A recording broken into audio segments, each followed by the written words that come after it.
মাত্র 10 টাকার এক প্যাকেট সুজি দিয়ে যে এত সুন্দর মচমচে বিস্কুট বানানো যায় সেটা হয়তো অনেকেই ভাবতেই পারবেন না। দোকান থেকে বিস্কুট কিনে না এনে বাড়িতে থাকা সুজি দিয়ে আজকে এমন সুন্দর একটা নাস্তা বানিয়ে দেখাবো যেটা বাইরে থেকে দেখতে একবারে বিস্কুটের মতো, খেতেও কিন্তু দারুণ মজার। আর এটা বানানোর জন্য খুব বেশি ঝামেলার কোনো উপকরণ লাগছে না। নমস্কার, আমি মধুশ্রী, আপনাদের সবাইকে আমার কুক উইথ মধুশ্রী চ্যানেলে আন্তরিক স্বাগতম। তাহলে চলুন বেশি কথা না বাড়িয়ে আজকের এই মজার সুজির বিস্কুটটা বানানো শুরু করি। এর জন্য প্রথমে আমি এই বাটির পরিমাপে উপকরণগুলো নিয়ে নিব। উপকরণগুলো পরিমাপ মতো হলে বিস্কুটটা পারফেক্টভাবে তৈরি হবে। প্রথমে আমি এখানে নিয়ে নিলাম এক প্যাকেট 10 টাকা দামের সুজি। এই সুজির প্যাকেটটা থেকে আমার 2 বাটির মতো সুজি হয়েছে। সুজিটা আমি ঢেলে যেই পাত্রে মাখবো সেই পাত্রে নিয়ে নিলাম। এবারেই একই বাটির মাপ অনুযায়ী এখানে আটা নিয়ে নিচ্ছি, অর্থাৎ যে বাটি দিয়ে সুজি নিয়েছি সেই বাটিতেই আটা মেপে নিচ্ছি। আমি এখানে সুজি যেহেতু 2 বাটি নিয়েছিলাম তাই আটাটাও 2 বাটিই নিয়ে নেব। ঘরে রুটি বানানোর জন্য আমরা যে আটাটা ব্যবহার করে থাকি সেটাই এখানে নিয়ে নিচ্ছি। এখন এটাকে হাত দিয়ে ভালো করে মেখে একটু ভালো করে ঘষে নিচ্ছি। এভাবে একটু ঘষে নিলে আটার মধ্যে যদি কোনো দানা বা দলা থাকে সেটা ভেঙে যাবে এবং পরে মাখতে সুবিধা হবে। আমি প্রায় 10 মিনিটের মতো মেখে নিয়েছি। যখন এটি এমন হয়ে যাবে তখন বুঝে নিতে হবে এটি মাখা হয়ে গেছে। এবার এই বিস্কুটে স্বাদ বাড়ানোর জন্য আমি এখানে চীনা বাদাম নিয়ে নিলাম। বাদামগুলো যেহেতু আস্ত আছে এর জন্য এটাকে হামালদিস্তা, পাটা বা যে কোনো জিনিস দিয়ে এটাকে ক্রাশ করে নিতে হবে, কিন্তু এটাকে মিক্সিতে গুঁড়ো করতে যাবেন না, তাহলে এটা টেস্ট ঠিক মতো পাবেন না। এখন এই ক্রাশ করা বাদামটা এর মধ্যে দিয়ে দিচ্ছি। এবার এর মধ্যে দিয়ে দেব ঘি। এখানে কিন্তু ঘিটা নিজের আন্দাজ মতো পরিমাণ করে দেবেন। আমি এখানে 3 থেকে 4 চামচের মতো ঘি নিয়েছি। আপনারা চাইলে ঘিয়ের পরিবর্তে রিফাইন তেলটাও ব্যবহার করতে পারেন। এখন এর মধ্যে দিয়ে দেব স্বাদ মতো লবণ। আর ঘি দেওয়ার পরে এটাকে ভালো করে মিশিয়ে নিতে হবে। আমরা যখন আটা বা সুজি দিয়ে এই ধরনের বিস্কুট বানাই তখন ময়ামটা কিন্তু খুবই গুরুত্বপূর্ণ। আমার ময়াম দেওয়ার পরে এটি ঝরঝরে রাখছিল বলে আমি আরও 1 চামচের মতো ঘি দিয়ে দিলাম। আমি হাত দিয়ে ভালো করে মিশিয়ে নিচ্ছি। এই সময় কিন্তু খুব তাড়াহুড়ো করবার দরকার নেই, ধীরে ধীরে হাত দিয়ে মিশিয়ে নেব। দেখুন মিশতে মিশতে মিশ্রণটা একটু ঝুরঝুরো ধরনের হয়ে আসছে। এই সময় বুঝবেন ঘিটা ভালোভাবে মিশে গেছে। এরপরে এখানে একই বাটি দিয়ে 1 থেকে 1.5 বাটি চিনি দিয়ে দিলাম। আমি এখানে আস্ত চিনি ব্যবহার করছি কারণ আস্ত চিনিটা দিলে অনেকটা দোকানের মতো হয় খেতে।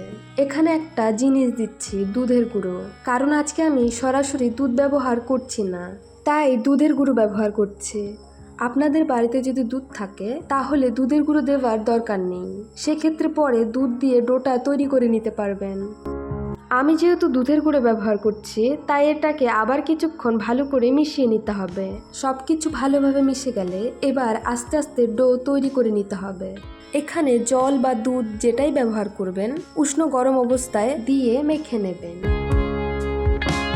একেবারে অনেকটা জল বা দুধ দিয়ে দেবেন না, অল্প অল্প করে দেবেন, কারণ ডোটা আমাদের খুব শক্তও করা যাবে না আবার একেবারে নরমও করে ফেলা যাবে না। মাঝারি ধরনের একটা ডো তৈরি করে নিতে হবে।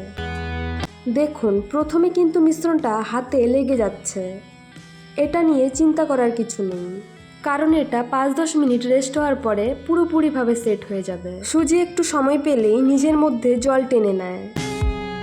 দেখুন রেস্ট দেওয়ার পরে ডোটা এখন অনেকটাই সুন্দর হয়ে এসেছে, আগের মতন আর হাতে লেগে যাচ্ছে না। এবার এটাকে আরেকবার একটু ভালো করে মেখে নিচ্ছি। এখন কিন্তু ডোটা বেশ সুন্দর মোলায়েম হয়েছে। এই অবস্থায় আমাদের বিস্কুটের শেপ দেওয়ার জন্য একদম পারফেক্ট। এর জন্য ডো থেকে অল্প অল্প করে লেচি কেটে নিচ্ছি, খুব বড় বড় লেচি করার দরকার নেই। আপনারা যেই সাইজের বিস্কুট খেতে পছন্দ করেন সেই অনুযায়ী ছোট বড় করে নিতে পারেন। আমি এখানে মোটামুটি মাঝারি সাইজের বিস্কুট বানাচ্ছি। এবার একটা সমান বাটি বা যে কোনো সমান জিনিসের সাহায্যে এই লেচিটাকে একটু চাপা দিয়ে বিস্কুটের শেপ করে নেব। দেখুন আস্তে আস্তে কিন্তু একেবারে বিস্কুটের মতো শেপ হয়ে যাচ্ছে। এখানে আপনারা চাইলে নিজেদের পছন্দ মতো শেপও করে নিতে পারেন, গোল করতে পারেন, একটু চ্যাপ্টা করতে পারেন, যেমনটা আপনাদের ভালো লাগে।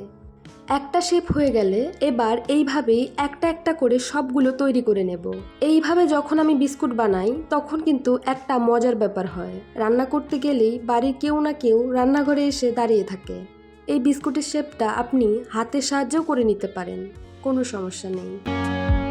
দেখুন সবগুলো লেচি থেকে আমি এইভাবে বিস্কুটের শেপ দিয়ে নিয়েছি। দেখতে কিন্তু এখনই বেশ সুন্দর লাগছে, আর ভাজার পরে এগুলো আরও সুন্দর হয়ে যাবে।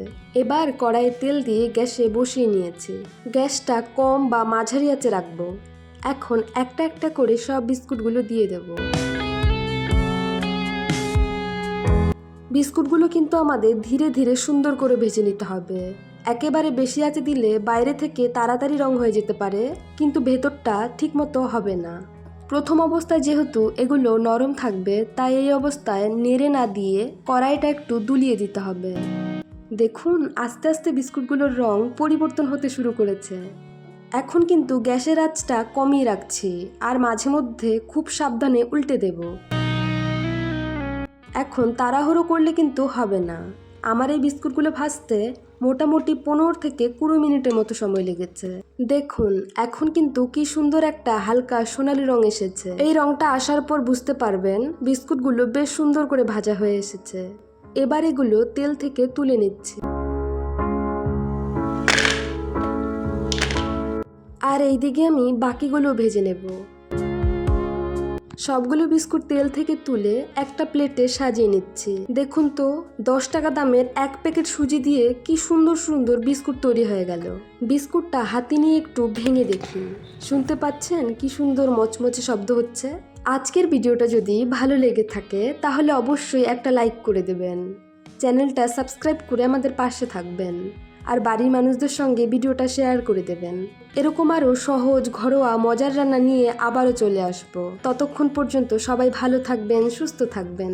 আজকের মতো এখানেই শেষ করছি। ধন্যবাদ।